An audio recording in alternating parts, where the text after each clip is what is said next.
I'm Sierra, the astounding actress. I'm Sarah G, the Cultural Connoisseur. I'm Frankie Ashen, the portentous professor, and this is Sunkissed Pod, the podcast that goes there. Sunkissed Pod is the creative space where we talk about popular media, self-exploration, and the world around us. Come sit at our table and kiki with the girls and ladies.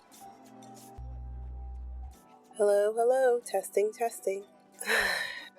I'm feeling inspired.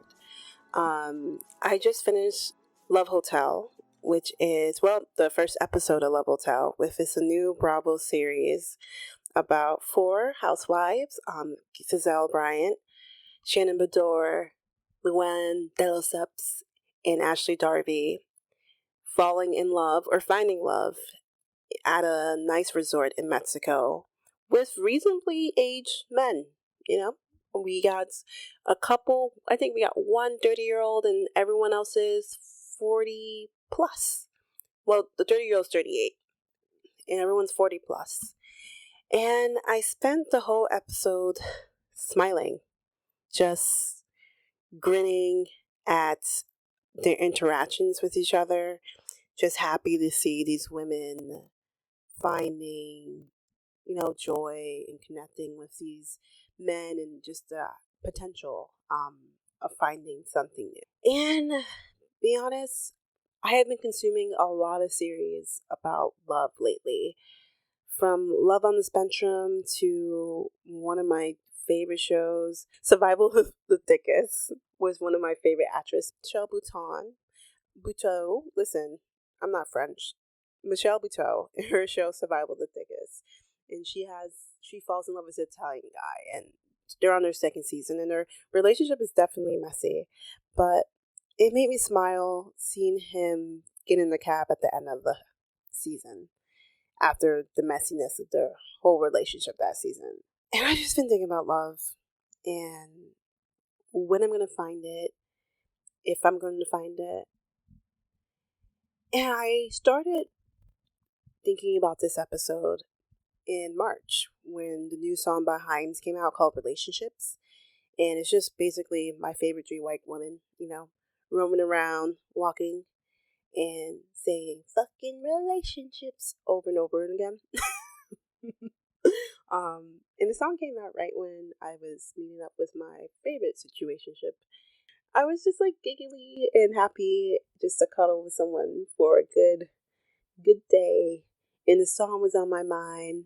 And then I saw that Janet Jackson was trending, and her song was trending was someone to call my lover. Song describing the hope of finding a lover.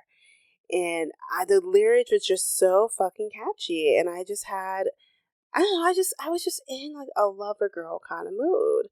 And I just thought, man, I want to talk about love. Even though I don't fucking have it. I want to talk about love. But I didn't know where to start this episode or what I wanted to explore about love exactly. Especially as someone who doesn't have it again, Like, I'm just sitting here wistfully grinning, hoping for something to happen. And honestly, I'm not doing anything to make it happen. Nothing at all. But I decided to interview a friend who is actively searching for love, really putting in the work. Baby, she is working hard and she's gonna find her man. But before we get to the interview, I just want to talk about the media that I have been consuming has taught me about love and why I have yet to find it. So I think the running theme of all these shows I've been watching, from Love on the Spectrum to Love Hotel to Survival of the Thickest, even watching Sex of the City, watching Carrie Bradshaw go to guy to guy to guy, even Charlotte go to guy to guy to guy. To find love, you have to be open, okay? Not just your legs, but your heart and maybe your mouth. But know what? We all got to do what we want to do. So maybe not your mouth if you're not into that. But you gotta be open. And I'm watching whether these reality TV stars are on the spectrum, like on Love on the Spectrum, Or they're older women like the housewives who are, at least three of them are 50 plus, right? Who have been married, been divorced, had kids. And really, these women are talking about how this might be their last time to experience love. And I'm seeing how open and willing they are to explore. And I'm looking at myself in the mirror. I'm like, bitch, you're 28 and I don't see you being open in any way, shape, or form. Actually, I would say, bitch, you are closed as hell. You are the door, and that door is locked. Shit, actually, you are safe behind the door. And then the key, you took that key and you threw it into the ocean. And I think part of the reason I am so closed off the love is because I'm well, first of all, I'm a jaded ass bitch. Listen, another thing, I gotta work on just being a more open and lighter human being. Because, baby, it's giving pessimistic ass bitch over here. And I think that's the main reason I'm not open to love, because I am jaded. I'm incredibly jaded. And I think about my experiences dating when I was younger, and they were not fun. Shit, I'm thinking about 2 dates that I went on last June, and a bitch is traumatized. And I like to sit here and say that not every guy I met was a total fucking D-bag. But I think there's jadedness because I never got to experience romance. Guys, you know what? Inviting someone over to your house, your dorm, your apartment that you share with a roommate, and hanging out, ultimately to hook up, that's not a date. Okay. Actually, anything that ends with a hookup at the end, not to sound like, not scandalous, not pervy, this is not pervy, not to sound prudish, because I'm not a prude, but I'm a little bit of prude, but not to sound prudish. If you meet someone and maybe your intention wasn't a hookup and you end up hooking up, I'm gonna say that's not a real date. I'm gonna say it. That's my hot take. I think a date has to be, the first date at least, there can be no sexual activities. Maybe a good kiss, maybe a nice, sweet, kind, light kiss. But you can't fuck, because I think that takes away from your ability to connect with someone. And this is not me trying to quote Steve Harvey. I'm not telling your asses that you gotta wait 90 days, because baby, I've never waited 90 days. But when I think about me in my 20s and the dates I went on, a lot of them ended up same day hookups, and I didn't get the experience I wanted from them. And I say, even though I went on dates with people, those interactions are very sexually driven. I realized the media that I consume is that in order to find love, you have to be open.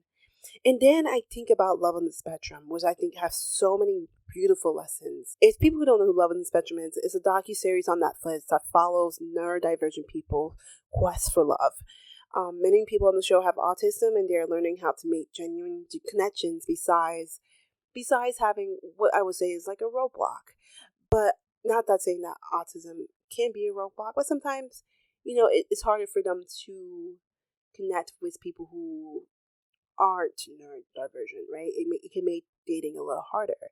However, I think Love on the Spectrum is the way we should be dating. They have been taught to own their boundaries and to know themselves. There's innocent nature to the way that they get to know people. And maybe because sex isn't immediately on the table, of course they're thinking about kissing, they're thinking about connection, but it's not on the forefront, right? And when someone doesn't meet their needs, they find sweet ways to turn that person down without hurting that person and embarrassing that person. So I just really, really love that. I think about how Tanner, who is very, very fucking talkative, he went on a date with a girl to the farm where they were looking at goats and shit. And baby girl was a little shy. She wasn't chit-chatting as much as Tanner was. And he was like, yeah, she's sweet, but she's not the one. And I was like, good for Tanner. I'm glad that he was able to be like, no, I had a great date, but I need someone a little more energetic. Or I think about James. And James, he's from Boston. And James, very opinionated. Very opinionated. And James went on this date with a woman who, we don't know if she was neurodivergent, but we know that she was interested in him. And she's a beautiful woman. But, okay, James is a little rude. I gotta keep it real. James saw this woman's teeth and said it was a little yellow. It was just fucked up. Not to laugh. But, yeah, no. So James said no to this woman. And I was like, James, she a baddie. She a baddie. Like, why you say no? And then I went on Reddit, and I was glad everyone else was like, what is wrong with James? Why did James say no? And we were all like, James, you ain't gonna get better than that. But luckily for us, James knows who the fuck he is. Okay? James knows himself. Because James, by the end of the season, James met a girl who was as alternative and emo as he was. So he knew that he was going to find someone that matched his freak, and he did. And then that just taught me like, oh shit, what a great lesson on not settling. And also, I'm a fucking asshole for thinking that James couldn't do better. Of course James could do better. Shit, we all can do better. And then my other favorite person, my girl Danny. Her and Anna was dating for a year, and they haven't been sexually intimate yet. They're both on the spectrum, and Danny was like, I want intimacy. And they had a really honest conversation about that. And then she went home before she made a decision, and she thought about it. Because Anon was like, baby, I believe in Jesus Christ as my Lord and Savior. And he told me not to touch people before marriage. And I don't feel comfortable touching you. And Danny was devastated by that. So she said, thank you for telling me. I'm a little disappointed, but I need some time to think about it. So then she went home, and her parents made her a margarita. And they're like, well, you gotta think about this. You gotta sleep on it. Like, if you want intimacy, and he doesn't want intimacy, maybe this is not the relationship for you. So Danny went to sleep. And this time we see Danny, she's on the phone, getting ready to call Anon. And you know it's about to be a breakup. And then we see Anon on the other side of that phone. By himself, by the way. I was like, where's Anand's family? Because this homie about to get dumped. He needs support. Anyway, Danny starts the conversation, letting him know that they had a great time. And mind you, we started this season with Danny and Anand celebrating their first 1-year anniversary. So lots of emotions, guys. Lots of emotions. And she made an animation for him. Oh my God. And she's super talented. It was a really great animation. So for her to be like, wow, oh, I love you, but we're not on the same page. I was like, wow. I can think about multiple moments where I done something with a romantic partner that I honestly didn't want to do. Or gone on a date I didn't want to go on. Or went on too many dates knowing that I didn't really feel like connecting with this person because maybe I have low not maybe. Because I have low self-esteem, and I didn't think that I could, I don't know, get something better or experience this again. And to watch Danny know that she will find love again, know herself well enough to be like, this is what I need. You can't meet that need. I'm going to have to let you go. Priceless. A priceless lesson. So shout out to Danny, because I appreciate her for teaching me that lesson.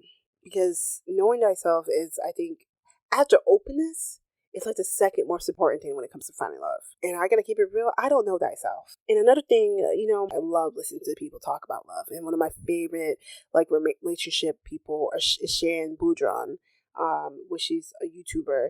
And she's more than a YouTuber. She's a sexologist and a relationship coach. And I listened to a lot of her relationship conversations. One of my favorite conversations that she had recently was with the founder of Live Tinted, Deepika. And then also, this was another conversation that I watched with Michelle Obama and Tracy Ellis Ross.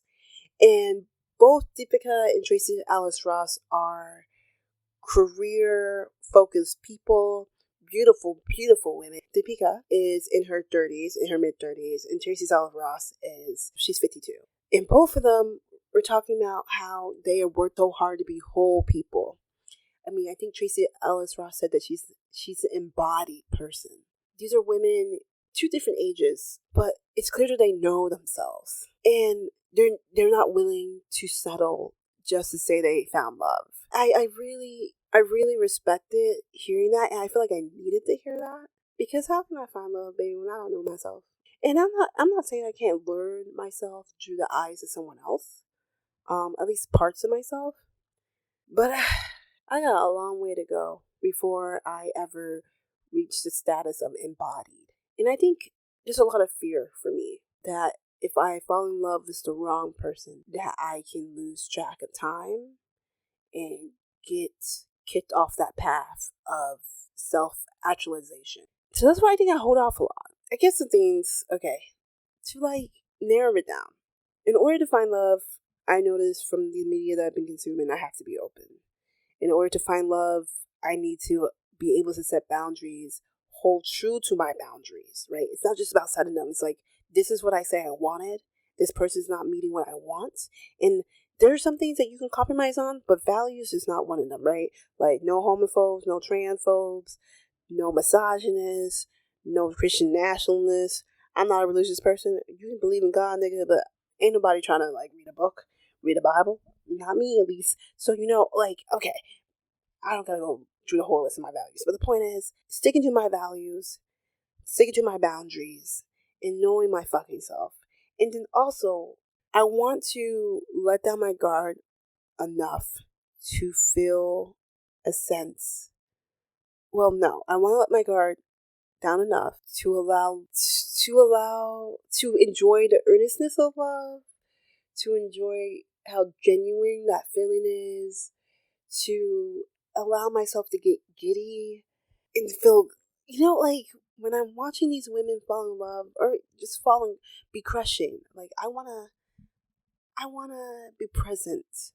Like Connor, when he went on his dates with Georgie, you can tell that this man was so enamored and he was present, right? Like he was hanging on to Georgie's every word. He was laughing at every joke. He couldn't stop smiling. And he wasn't afraid. He wasn't trying to play it cool because maybe he didn't have no cool. And I guess that's what I want. I want to be able to let my guard down when my cool has melted and just feel this giddiness. So take from the top again. To fall in love, I need to be open. To fall in love, I need to set my boundaries and know myself. To fall in love, I gotta allow myself to be giddy and earnest and genuine. So, I'm talking to Olivia Lee, one of my besties, and today we are talking about, I guess, love, right? Lover Girls.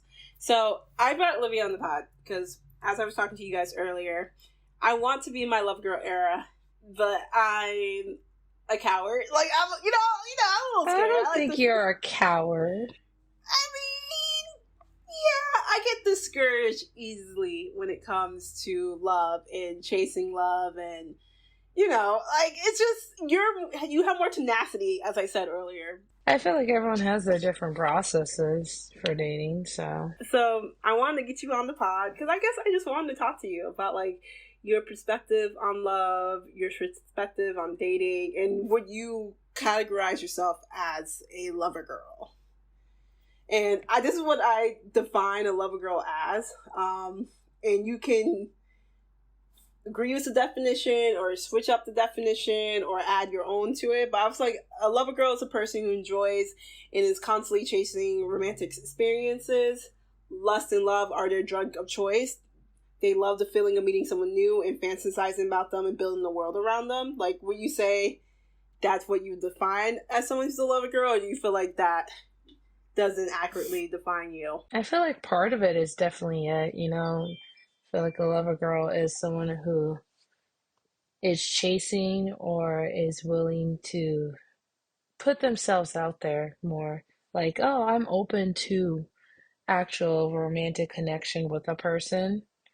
Although the drug as thinking about love and lust as my drug, that's definitely not my case because my drug is books. and Okay. video games. So I was like, Listen, I'm very Boris loves this completely. bitch. I love my Barnes and Nobles. Yes. She does have a whole library. She is addicted to buying books and reading them. I Is it the literally feel of bought the more paper books. and the smell of the fresh book? Like, It's not the smell of the paper, but it's definitely the feel of the book. I like to have mm. the actual physical book in front of me. I Hmm. can't I can't with this. Don't get me wrong, digital books are nice, but plus they make book pretty. I mean, they won't see it, but look at how pretty this is. It is a beautiful book. I'm not gonna lie, a And good it's the Hunger Games. hardcover, a good paper. Oh wow, that's look Yeah, good. I know. They redid the They Hunger Games. Like, I got hardcovers, but hardcovers are more expensive, so. no for sure. I mean, you do have an expensive hobby. It is. It can be. All depending. I just can't go to Barnes and Nobles by myself or with anyone else obsessed. I mean, you just should have gone out if you want to save money. So you say loving love isn't like your drug of choice, but do you love like the feeling of meeting someone new and like fantasizing about them and like maybe thinking, what could be? Like, is that feeling something that you, not saying you crave, but you enjoy? Oh, I definitely enjoy meeting new people. It's really nice, to be honest. It's nice to get out there, meet different people from different walks of life and everything. So that part is nice for me anyway. All depending on who you ask. Some people think it's not what you should be doing and you should just find someone in your town. But I live in a farm town, so I can't just find someone in my town. There is literally the It neighbors to sounds the like you're left and quoting the right. someone, but I'm not going to tell your business. I am quoting someone, but still can't meet someone in my town. I have to like drive out and I mean, too much other stuff. yeah, we do live in Connecticut, so Connecticut is a very small state. So, like, you can go, like, meeting someone in your town is a ridiculous ideal when there's, like, other towns that are 10 minutes away from you. Anyway. Unless you live in a city like Hartford, New Haven, Bridgeport, completely different story. Truly, those are bigger cities. And those tend to be, like, college towns, too. So there's more opportunities to meet someone. But, okay, Exactly. so what it would be your personal definition of, like, a lover girl? Well, for me, a lover girl is definitely someone who's very open to a romantic relationship, who's willing to put themselves out there, and is actually not afraid of what could happen. Because, there's one of two ways it can kind of go. I mean, either it worked between you and another person, and you guys continue seeing each other, or it doesn't work, you know? And I think that's like a good way to put it. There's only two ways this can happen. It's either a success or like, would you consider it a failure if a relationship doesn't last, or is a relationship not lasting always a negative? To be honest, I always like the model. Everything you do in life, you kind of get like a lesson from it. So even if you meet a person and it doesn't work out, it's really nice to think about why didn't it work out with that person. It could be different things. In my case, I don't know. I definitely probably Sarah definitely knows. I definitely became a lover girl after my big break. Yeah. After my big break. I mean, don't get me wrong. Growing up, I probably was still a lover girl, but the only difference was, now I'm in the real world. Like you felt like you was able to enter your lover girl era when you went to college, like went away for school. Yeah, when I went to college. I mean, high school a little bit because the original town I was in was a white town and it was a Yeah. small town. Then high school was a lot bigger. And then college was even bigger of like, oh my gosh, there's so many people out here. So I feel like once I really hit college, it was definitely like that. I can meet so many different people and date so many people. I mean, dating is like definitely like a numbers game. So like your pond expands your options. Oh yeah, it definitely expands your options. Because as a teacher, I even have to tell the students when they go like, "Oh, I don't know if this relationship will work out," or "I'm only dating this person," and all this other stuff, and I have to keep telling them, "I'm like, guys, trust me. When you go to college, you'll meet a bunch of different people." And it's Hmm. nice when they come back and actually tell me, they're like, "Miss, you were right," and I was like, "I know, I live this life." How would you define love? For me, defining love, I feel like I've had two definitions. There was the first definition I had, when I was younger, when I was just like, oh, love is just when you feel that warm feeling for another person and you want to hold hands with them and you want to kiss them and, superficial stuff. But now I feel like with loves, now, like really thinking about it, it feels more of like love is really more of like a combination of all these deep feelings you have for a person. Like you have a deep affection for them, admiration, you have a passion or you share a passion with them. But someone who like truly accepts you for like when you're thinking about love, it's someone who, well, that's loving a person, but I think love is you accept someone who they are, no matter what they have, whatever flaws they have. And this is a person who also encourages you in your life. Like for someone who like literally like when I'm with this person, I feel like I'm a better person. I want to do better. I want to be better. And Sarah knows with the big ex I had that really restarted my Lover Girl phase anyway. Like with him, when we first met, for people's context, I was in a relationship for 5 years, 2018 to 2023. Damn. And I know. We almost made it to 6 years. You're so But close. so close. But for him, I could tell, like, at least in the beginning of our relationship, we wanted to be better for each other. But especially for him, he went from I'm a delivery driver and I'll just get a better job when I graduate from college to, all right, now I'm going to be a pharmacy tech because I need to make more money, because I want to make more money because of this girl I'm with. I promise it wasn't because he was buying me books. It was It's an expensive hobby. It is an expensive hobby. It wasn't the reason why he actually wanted to make more money though. Because he actually told me why he wanted to make more money. He wanted to make more money so we can have a life together. That was his actual goal. Olivia, that's so sweet. I'm sorry. That's so sweet. Yeah. So how did that... Okay, because I've known you for a while, so I met you... Well, we know each other for a long time. But when in high school, it's been over 20 years, Sarah. It's been damn. It's been over 20 years. 20 years. Or damn. at least 20 years. So I definitely seen you when you had your first boyfriend. And so what was different from your first experience with maybe love? I don't know if you would say you loved that first guy you dated in high school to that more, I guess, your first long-term relationship. What do you feel like were the differences in the feelings of love? Well, it's just like the definition, because like that definition, like the first time I felt love was with my first boyfriend, and with him, it really felt like, oh, I really like kissing him, and I really like holding his hand, and I really like doing these things together. It just felt, superficial. Like it was just, it was like young love, infatuation type of deal. But with my first, but with my big ex, the ex of 5 years, Yeah. it felt like that was actually my first real love. This was someone like going to that other definition I was talking about. This is a person who accepted me for who I was, loved that I was addicted to books and video games, loved that I loved doing all these different things, knew that I had flaws. Won't talk about one of them because it's more of a person than a thing. But it's like, we won't talk about that, but... We won't talk about that. But that's unfortunate, right? Because that's something you can't control. That's a flaw you can't control, I guess. No. Yeah. At least with that, though, like, he accepted those things about me, about the people in my life, about the stuff that I wanted to do. I was willing to accept him for who he was. I always kept telling him, please don't change. Like if you're gonna, and I would always tell him, if you're going to change, do it for yourself.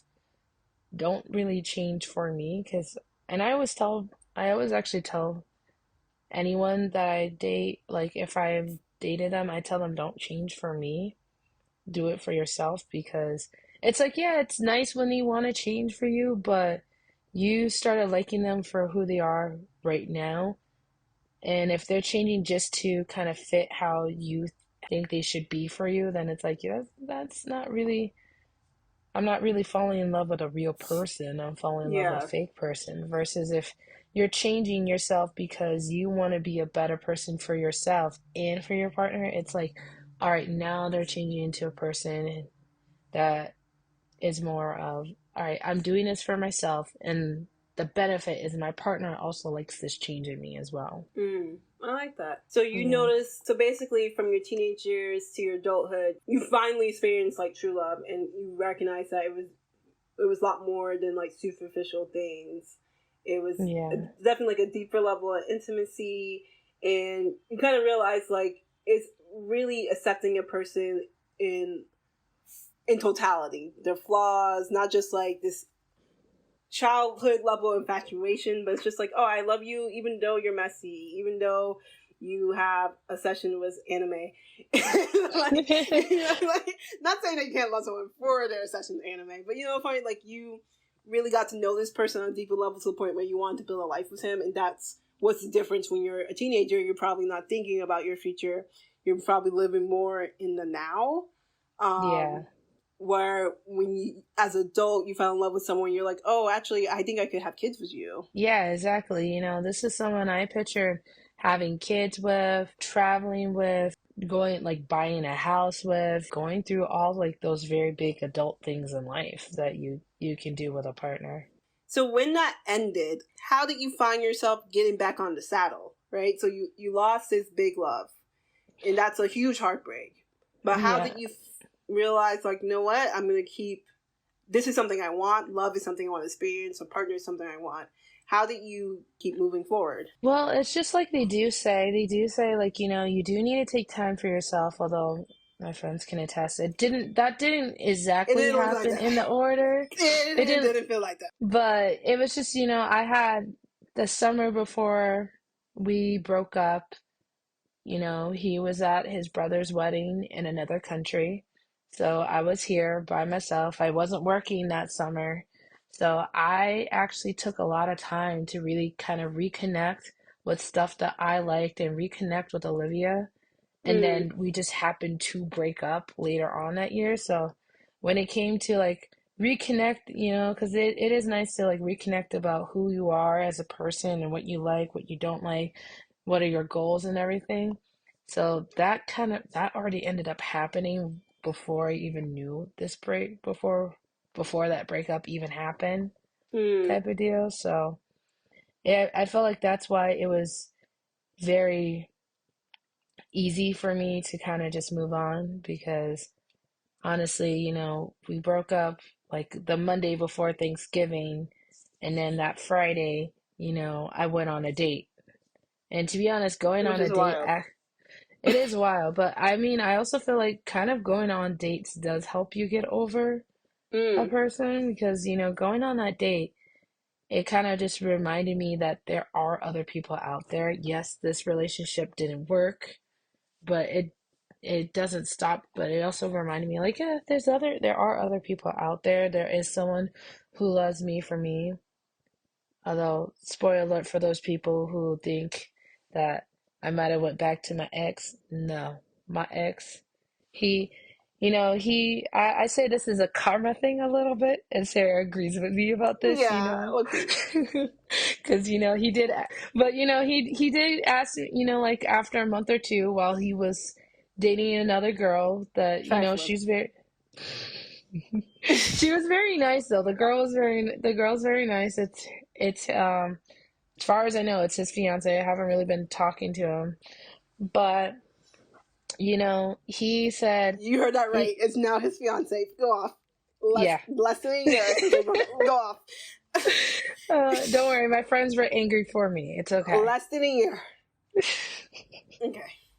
But as I said, But religious people take marriage serious. yeah, but For someone who claims he wasn't religious, anyway.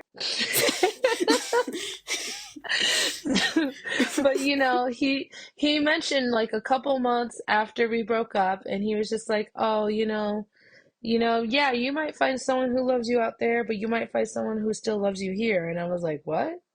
And I was like, Girl. oh, he's still telling me he loves me because when we broke up, he said we broke up because it wasn't that he didn't care for me anymore. It's just that he didn't have romantic feelings for me anymore. And then he came back couple months later saying, no, I do actually have those feelings for you.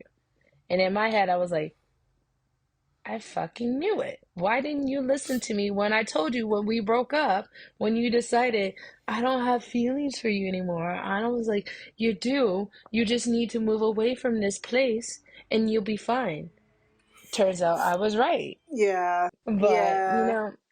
I my friends were so proud of me for this moment. But when he told me that, I told him, well, I told you when we broke up, because I did offer we could have went on a break, but no, he wanted Couldn't a have been break. clean break. I You want a said, clean break. well, he did. I said, well, if we break up, I'm not getting back together with you. This is done.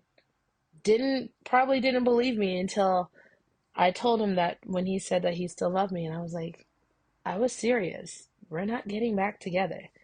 Taylor Swift, we are never, ever, Never, ever, ever ever getting back getting together. back together. Although I did not say that to him. That would have been rude. But that was the sentiment. And he was still with the girl while he's like, this man's trifling. Like,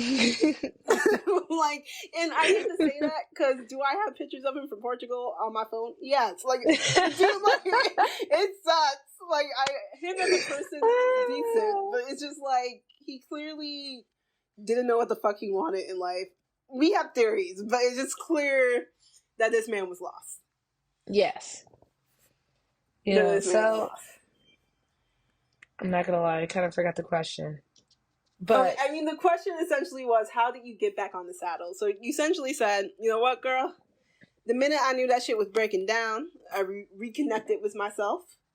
And then I decided, let me just go on those apps and get my ass back on the streets. yeah, So it sounds like you just dove in head first. Yes. Although I will say, all depending on, if you want advice, I've used a bunch of the different apps. I did Bumble, I did Hinge, there was a one called Duet, Hilly. Damn, What else? I never heard Plenty those of Plenty of Fish, OK Cupid. Although I did not go back to OK Cupid because that's how I actually met the ex of 5 years. So I was like, nope, we're not going to do that one again. Yeah. And what was the last one? And Facebook dating. That one's And she actually has a not lot that of bad. stories from a lot of those apps. Now, I do judge some of her choices of men. She do. A lot. I feel like we're young enough to not have people with baby who has kids, but that's just my opinion. So, I mean, at least for me with that guy, because, at least with him, it was one of those, there was 4. Damn. Well, no. Oh, yeah. The dude was 4 It was kids. 4. It's crazy. But there was 2 men with kids. I'm like, why? Because we're at the age where there's a lot of kids, We're in our late 20s. There are men without kids out here. There are. If we were 35, then I'd be like, okay. Kids. I know. There are a lot of, some people like to get them kids early. I'm trying to protect myself. Yeah, yeah. But, that's what, but at least being with a person with kids made me realize, because this was a man with 4 kids, he got a vasectomy, said I was not going to have any more kids, and being with him, I was just like, it really made me realize, I was like, I would love to still have my own kids, So that's why I said, it was still a lesson, I wanted to be with someone who was willing to have kids with me, even if they had kids from another person, because, yeah, a child was never asked to be born. They were just born. So it's like, no matter what, I would love them, even if they weren't mine. I just want someone I just want to be able to have that conversation with that person, though, Yeah. No, I think that's fair. And I think that's fair. So what would you say are like the values that you look for in a partner? Well, the biggest things I look for a person is someone who is very open-minded. That's one of my biggest things, because, they got to be open-minded. I like trying different things. I have friends and family from all different types of walk of life. I need someone who's open. And it's not like they don't have to accept my beliefs, but they just have to be open that there are other people's beliefs, and it's like you believe what you believe, I'll believe in what I believe. It's still not going to change us, but I still care about you. I still love Well, you. elaborate on they don't have to accept my beliefs. Like, what belief? What Not different that type they of don't beliefs have to can you have? accept it, they just have to understand that we have different beliefs, and that belief may never, Wait, name for the example, beliefs though. Yeah. so like one Okay. of the biggest things is um I'm not well was this what the one person? Yeah. So like for example, I'm not very religious. Yeah. I'm not really religious. Now, if I was dating a person who is very religious, they're going to ask me, "Oh, do you believe in God?" Do I believe in God? Yes, I believe there's something in the universe. That's Mm. as far as it kind of goes. But if they try to go like, well, there is God, and they try to push me to believe like in God, being like converted to Catholic, or try to convert in this, because it's like, oh, you gotta believe this, and it's like, whoa, calm down, stop pushing this on me. I have Mm. this belief based on how my life has come to be right now. Unless something else happens otherwise, this is the belief I'm gonna stick with. So it's Can I like, say I wouldn't even date someone like I like the way that you would be willing to date someone who's religious. I wouldn't even swipe right on you. yeah. I mean, like I said, you can date someone who is religious. It's just, like I said, they just have to be open to Mm. the fact that you may not be as religious as they are. And then if things come, because that's what a relationship is, though, like or at least when you're dating someone. When you're Mm-hmm. dating a person, maybe they're religious, but you're not. And then the biggest thing that could happen is as things go farther down the line, it could come to a point where it's like, hey, I'm not very religious. I'm probably not going to go to church with you and all this stuff. And if the person goes, I understand. You don't have to come to church with me. That means they're at least accepting that you're not religious, and they're not going to try to push you into their beliefs. Mm. They're accepting who you are. And it's like if their belief changes on their own, completely different story. Mm-hmm. That's interesting though, because like again, I don't know. I feel like certain beliefs, like people have to come to the table already having to even have a successful relationship. But I do think that's a very interesting mindset that you have, where you're completely open, and as long as that person isn't trying to change you, you're okay with it, and vice versa. Yeah, I mean, don't get me wrong. There are certain things that are a limit to even someone who's open as me, Yeah. but that's usually more based on, human Right. decency and Yeah. equality. I was like, it's just more based on human decency and equality. That's my big thing. But other than that, I always feel like you never know who you could really meet that could be the person for you. So Mm. So it just you just leave yourself kind of open to it. yeah. Do you have like a common questions that you ask on a first date? Well, my friends all know I am a geek, so I talk about books, video games, TV shows, movies. Don't get me wrong, I'll talk about other stuff because I love science too. But when it comes to talking to a person, that those questions you originally asked, it all feels kind of like very cliche. Mm. Oh, what's your favorite season? What's your favorite color? What do you like to do for fun? It's all very common questions, but then I feel like if you want to get more specific questions, all depending on how that conversation goes, that's Mm. when you can get more specific questions and really try to get to know the person. So it's like, Mm. oh, what's your favorite color? Oh, mine is purple. Oh, mine is purple too. I love the way it looks on me. And then why do you like purple? You can get into more depth all depending on how they answer the question. Alright. Do you feel like you're good conversationalist? Like when it comes to dating? Like do you feel like that's a skill you had to develop over time? Um, to be honest, I'm not really the biggest talker. I usually end up listening to people more than Mm. talking a lot. Usually it's when there's a person that, usually something that kind of like checks a mental box in my head, sometimes without even realizing, is when I'm actually talking to a person who I end up talking more than they talk. Well, Okay. yeah. Because then it's like, oh, this is a person who actually gets me to talk more, because that doesn't happen. Yeah, it kind of makes you excited to talk. Yeah, basically. Mm. And that's like a good sign for you. What's another good sign for you on a date that you're like, oh, this might become a second date? Well, another good sign is, they're very respectful to me, um, that they're open to, like, and when I mean open, I don't mean like open to beliefs. I mean like open as in, hey, like they're very open with their feelings. They're Oh, very okay. honest, because, unfortunately, like the last person I was with in a serious relationship, as much as I did love him, he wasn't very good at being open with his emotions. It was Mm. actually more of a cultural thing, Yeah. but he just wasn't open with his emotions. And I was like, you know what? I want someone who's going to be open and telling me, like, hey, I'm mad at you. Just give me some 5 minutes, and then we can, if you want to talk about it, we can talk about it. But I just need this time to cool off. I just need someone to just communicate with me. So like emotional IQ has to be high, communication skills has to be high. Right? Yeah. Like those are the things that you're kind of like looking for. And do you feel like you can get that you can see that from a first date, or you need like a couple dates to really get a feel of that person?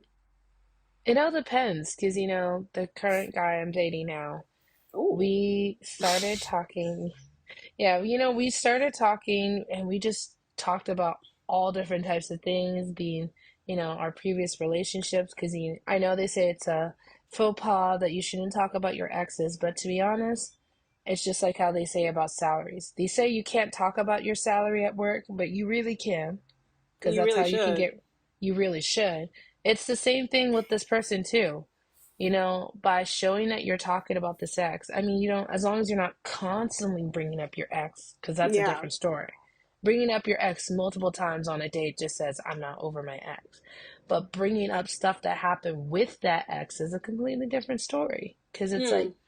oh, did you ever travel? Yeah, I did travel. I went to Spain and Portugal. I went to Cancun. Oh, how did you manage to go to those places? I'm gonna have to admit, well, my ex took me to Cancun for my birthday.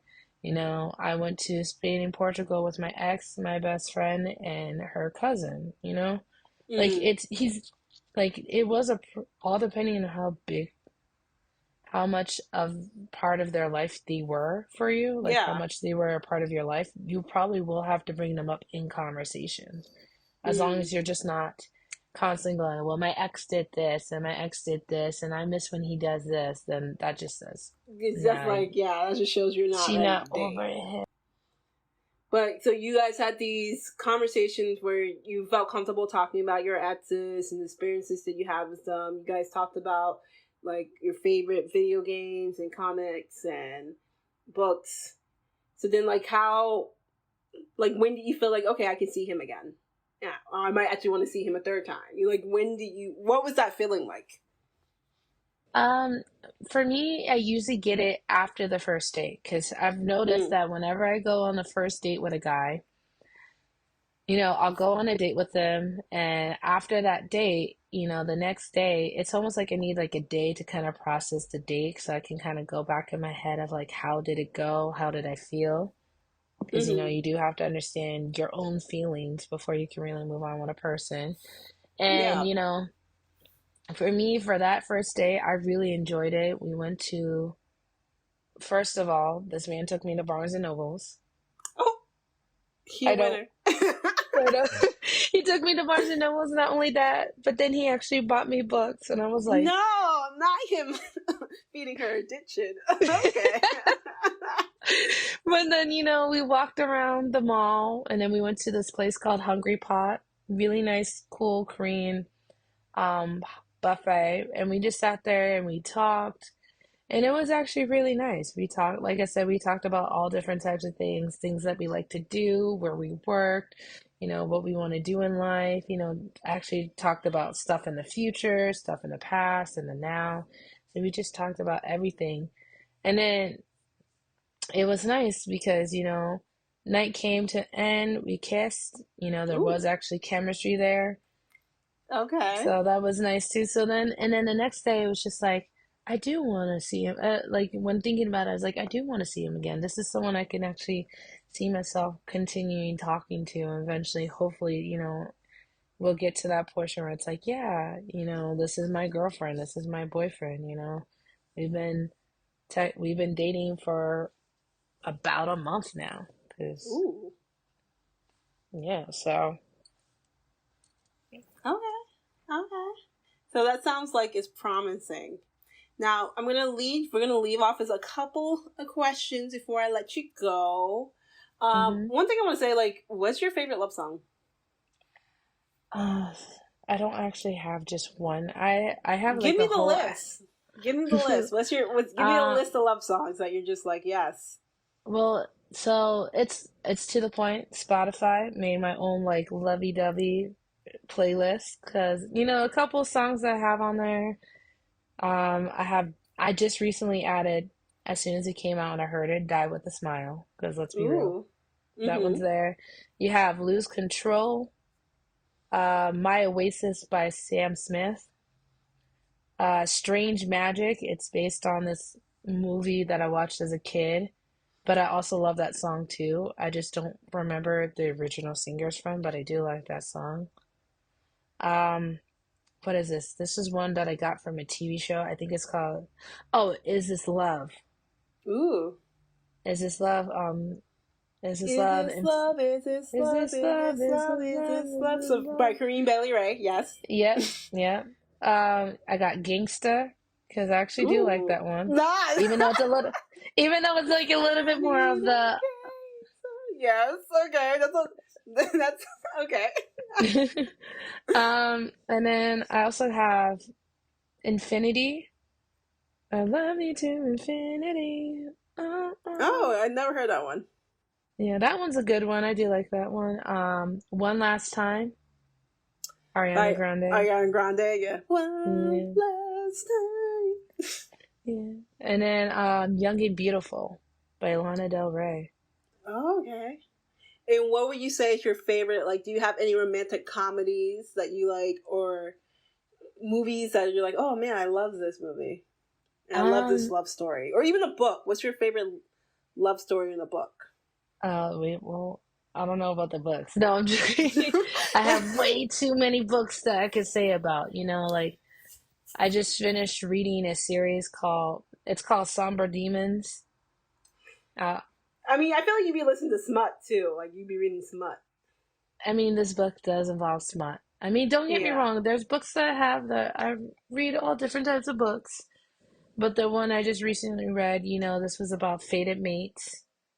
These are men who are like, we are virgins until we meet our fated mates. And it's like, Mm. oh, oh. Like, they're obsessed with their mates. I read a book about a woman who fell in love with a dragon. Although it was more funny because it was like that time I got drunk and saved a dragon or saved a demon, or the title of the second one, which was that time I got drunk and yeeted a love potion at a werewolf. Although the covers of them, you gotta represent the black people. So you got, Yeah. Oh, our she curvy likes to see black black people ladies. fall in love. Okay. Okay. Okay. Yeah, Solid.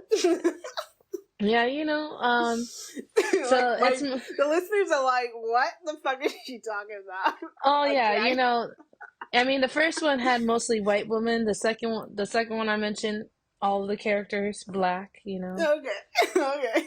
Try to get Just like variety in there. stay in love, some mutts. These are her love stories. We'll continue. you know, Not gonna lie, unfortunately, most of the books I've read, I started realizing I was like, oh, I'm falling into that monster romance category for books. But for TV shows, it all depends on TV shows because there's my favorite TV show, Bones.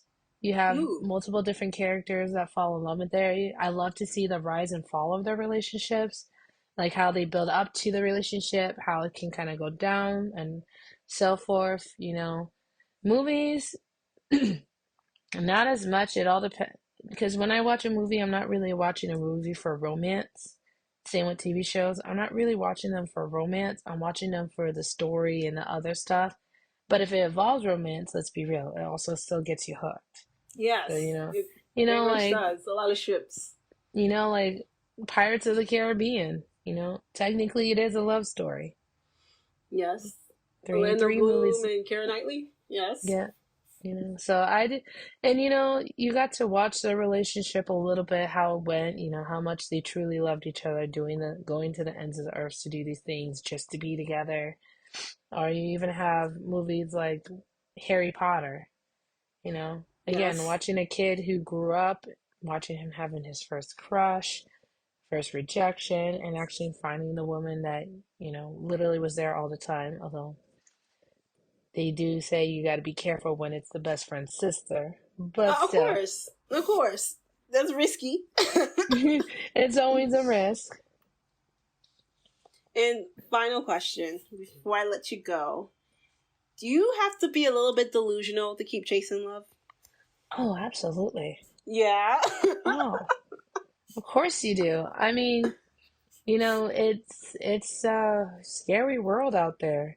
Like I Mm, said, I've been on a lot of different dates, and some of those dates they went into where we were talking a little bit longer, where it wasn't just a short, some of them, unfortunately, most of the well, not relationships, but most of the people I was talking to, they were short term. There was a guy I dated, because I'm sorry, apparently I'm in the foreign era of dating people, because I yeah. can't seem to find a guy was born here in America. They all seem to be born in a different country and then moved here. Don't know how that happened. She has a type. I do. But some of those were short term where we dated for 4 months. Some of them were short that we only dated for a month. Some only went on to one day. And it is a sucky feeling when after that date, either the date didn't go as well, or you thought the date went well on your end, but it didn't go well on their end. So they just Mm. either they tell you they're not interested, or that they ghost you, or all depending, because I had a moment with a guy who was very toxic when I told him I wasn't into them, and then went off on me, and I was like, yeah, we gonna block you. Now he went off on you. Which Yeah, was this because one? this was a guy I went on a date with during the break I had in February, like that week I had off. Went on a date with them. They seemed very nice, but they were very like, I want to make you my girlfriend now, and I was Oh, they're a little too eager. Mm-mm. That's a red like flag. don't get me wrong. I understand when you want someone to be your girlfriend right then and there, but on the first day of meeting them, Crazy. yeah, that is crazy. Which is why I was like, Red flag. yeah. So, and then Block. getting upset at me about like, oh, I was vulnerable, and I was like, you didn't have to share all those things with me. And then No one after tell you to that, do that? and then afterwards, I realized I was like, oh, this person trauma dumped on me when we started talking. I was like, Yeah. that's why I fell off. So Some men need it, therapists. That's it. They just need a yeah. therapist. So you definitely have to be delusional, because there's crazy people out there, but it's basically, like if you don't do it, then it's like, how will you get that love that you really want? Mm. And, and like I said, rejection sucks, because, ghosting, I've learned ghosting does suck. I did Yeah. it when I was younger. It sucks when it happens to you. So if I could say anything, just be honest with a person. Don't ghost them. Try not to. I've even had guys who tell me that it's better if they are told that I'm interested in someone else, or I'm just not interested in them, versus just ghosting them, because then it's just like, was she interested in me? Did something happen to them? It's not fun. Mm. Leaving And people then, wondering does suck. Yeah. yeah. And then, the thing I've learned too is like, after, you've gone through all this, and if you have this rejection, just remember, that you as long as you love yourself, you are great. Because one of my favorite quotes ever, and Sarah knows this quote: if you can't love yourself, how in the hell are you gonna love somebody else? Can I get an Okay, amen in Miss here? RuPaul. Yeah. So, like, that's one of the big things, In the end, yeah, rejection sucks, but I'm still gonna keep going. I love how I am right now, and I know eventually, I know Sarah loves how I am. I Yes. got, I got my Top mom, tier person. I got my mom, I got my family, I got my other friends who love how I am. I love myself, so in the end, it's still not the end of the world. It's just more of like, let's just jump back into it. Okay. Thank you, Liv, for joining me today and letting the girls know that, yeah, you got to be a little delusional, but it's worth it. It It's is worth worth it. it. Yeah. I appreciate you sharing your love stories with us and your love experiences with us. Okay. I'm going to let you go. So, I hope you guys enjoyed the interview. So, when I was listening to the interview, like, the first thing I really thought was like, first of all, I felt like I came off a little judgmental. So it was like, ooh, girl, why you sound so jaded? Go, bitch, your friend is talking about her experiences with love. You can be a little more light about it, a little more happy. But at the end, I asked Olivia, do you have to be delusional to find love or to keep pursuing love?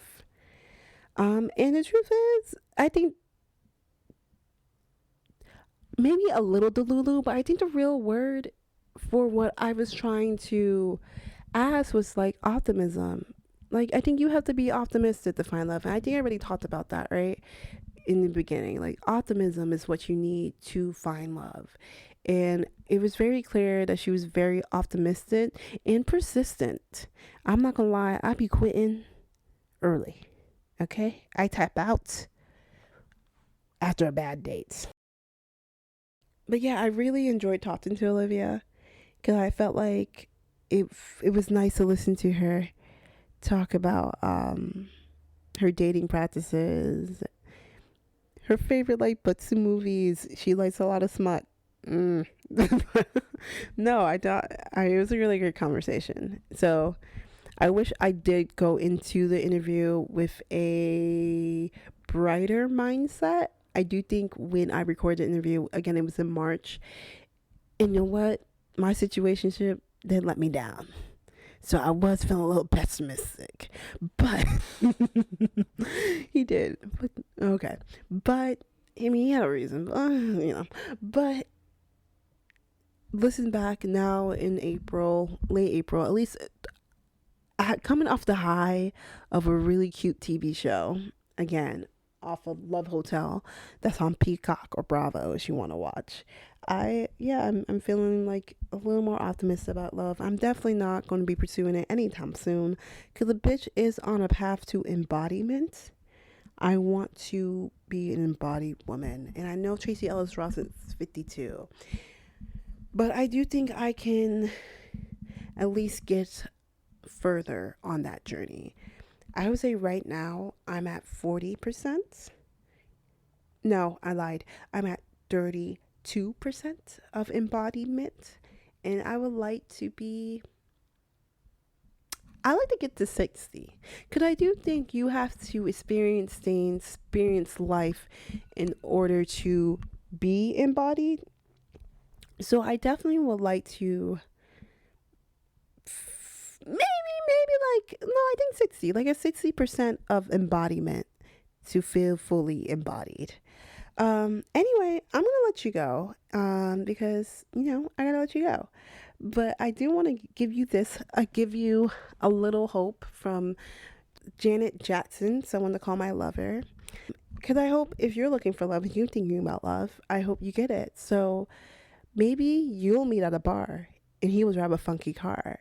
Maybe you'll meet at a club and fall so deeply in love, he will tell you you're the one, and you will have so much fun, and you'll be the girl or baby of his dreams, of their dreams, maybe, or her dreams.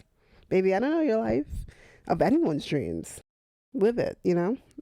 I hope everyone tries to be, if you're on a journey on the pathway to love, I hope you remain open. I hope you set your boundaries and get to know yourself. And I hope you get to feel wonderstruck and genuine and giggly vibes, like let down your cool.